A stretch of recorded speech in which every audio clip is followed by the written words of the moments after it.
So we're going to start Chapter 17 here by breaking down 17.2, which goes over some of our containers and iterators that are baked into the STL. So a container, really, like you see here, this is on page 1030, is just an object that holds a collection of values.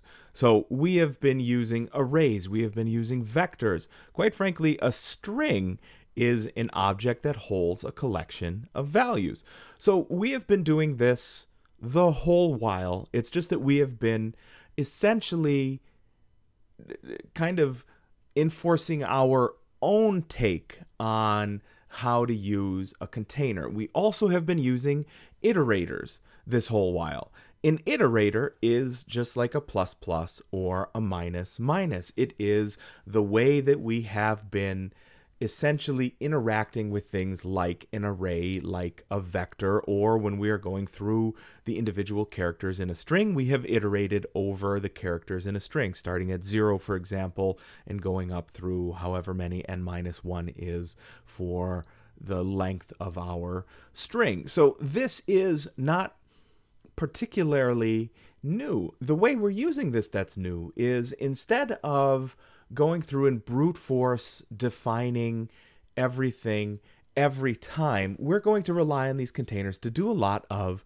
the heavy lifting for us. So before we get any place, like I said, this chapter is heavy in tables. The first one to look at here, and this is still on page 1030, I believe, is what is known as a sequence container. So we have used these before. We have used arrays and we have used vectors, and we have talked about links. You probably don't remember us talking about links, but quite frankly, we did mention them.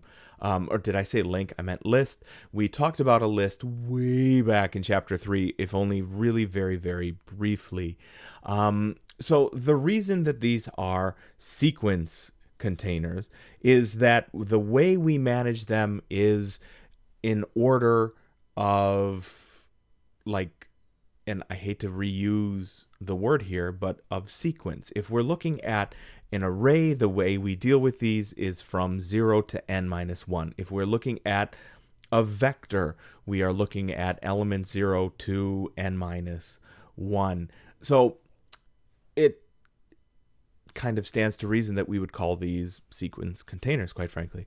The new ones we have here are a DQ. This is like a vector, but where we add elements to the front or from the rear, or we remove elements from the front or the rear, and we can do these very, very quickly. A forward list is a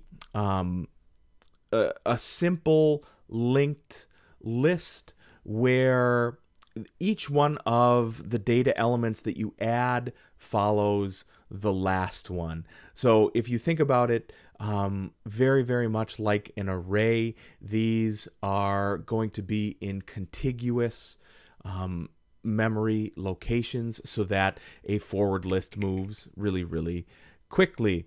A list, like so, is a doubly linked list of data elements. This way they are actually linked by sequence, so their number, and they are also linked by what is the preceding value. So we're not going to get an opportunity to come back and really look at these in depth, but in case you were curious, something like your dynamically linked library, the DLL, that huge messy thing that helps you manage your Windows installations, is a dynamically linked library, which really is essentially a list.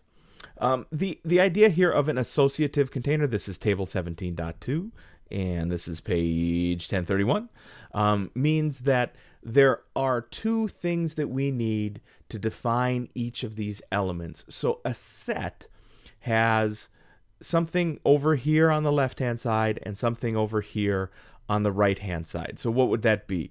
It would be a number over here, 100, and 100 is, a string. So that would be like a description of a product, right? So item number 100 is screws. Item number 101 is bolts. Item number 102 is wing nuts.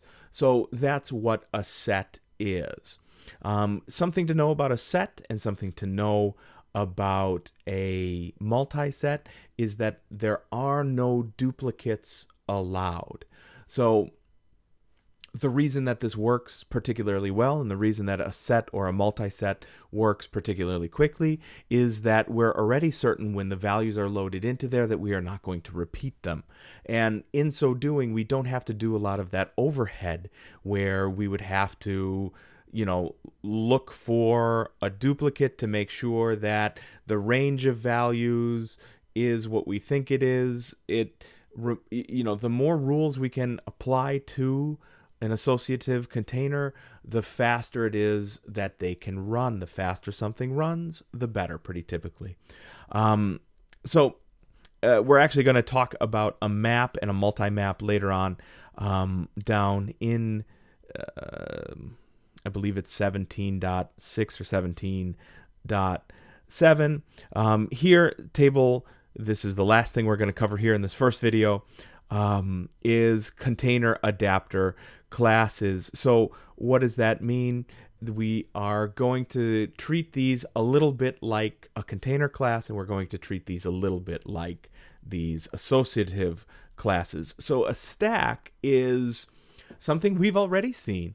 And it is like a stack of plates at a buffet. So the last plate you put on top is the first plate that you remove when it is that we are looking at data items. So when you retrieve an element from the stack, it's always the last one that you put in there.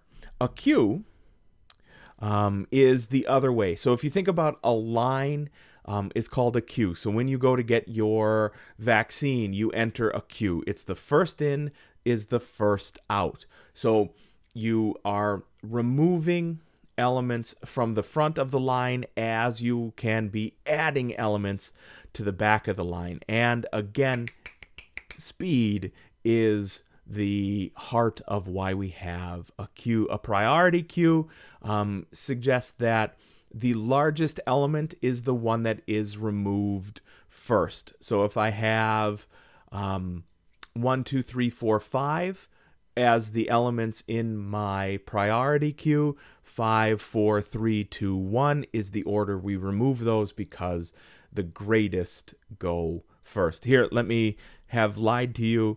When we're just talking here, table 17.4, about the header files, you've already seen these. So we have to include array. We've had to include vector. So those are the .h's that we need to include when it is that we want to use these different kinds of container classes. Ta-da!